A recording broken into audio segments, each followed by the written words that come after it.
మన జీవితాలు బాగుపడడానికి కోసం సాధనాపరంగా చాలా అంశములు ఉన్నాయి. ఎందుకంటే అన్నిటికీ అల్టిమేట్ వేదాంతం నేను ఒప్పుకుంటా.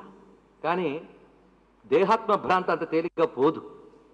ఈ దేహం నువ్వు కాదు, వీటికి అతీతమైన ఆత్మమరుపు అంటే విన్నంతసేపు బాగుంటుంది. గట్టిగా 10 మాటలు చెప్తే 11వ మాటకు ఆవలింత కూడా వస్తుంది. అవునా లేదా?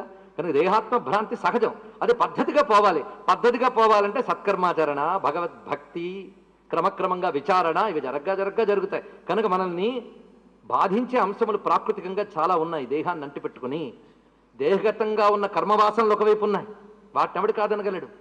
వీటన్నిటిని నెమ్మదిగా బయటపడాలి, అంతే కదా. మనకి కట్టిన కట్టు కూడా జాగ్రత్తగా విప్పుకోవాలి.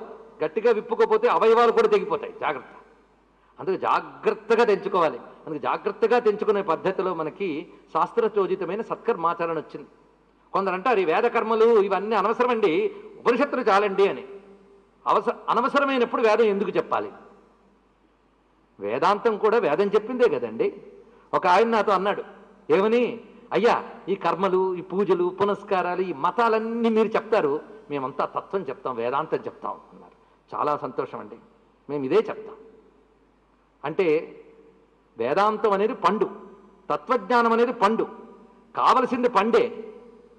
అంతేగాని మనం తినాలనుకుంటే పండు తిని రసం ఆస్వాదిస్తాం, కానీ చెట్టు కొమ్మనో బెరడునో కొరికితే రుచి ఉండదు. అవునా లేదా? కనుక మనం కొరకం దేన్ని? బెరడును కొరకము, వేరును కొరకము, కొమ్మను కొరకం, ఆకును కొరకం, పండునే తినాలి. అందుకు ఈ వేదమనబడేటువంటి సత్కర్మ సద్భక్తి ఉంటేనే వేదాంతం అనే ఫలం ఉంటుంది. అందుకే నేను మొట్టమొదటి శ్లోకం చదివాను. ధర్మ దృఢబద్ధమూలో నిగమస్కంధ పురాణ శాఖాఢ్య క్రతుకుసుమో మోక్షఫలో మధుసూదన పాదపో జయతి. ఈ పద్యం దేంట్లోదో తెలుసా? గరుడ పురాణంలోది. ఏం అద్భుతమైన పోయిటరీ చెప్పాడు ఇందులో చూడండి. మధుసూదనుడనే ఒక చెట్టు ఉందిటండి, విష్ణువు అనే చెట్టు.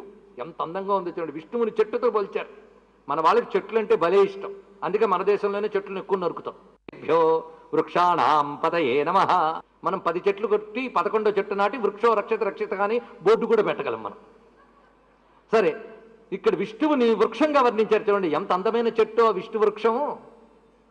ఈ వృక్షానికి ముందు మూలం ఉండాలి కదా. మూలం ఏంటో చెప్తున్నాడు. ధర్మ దృఢబద్ధ మూలో. దృఢబద్ధ మూలంట. ఏం పదాలండి వ్యాసుడు ఒక్కొక్కటి కూడా.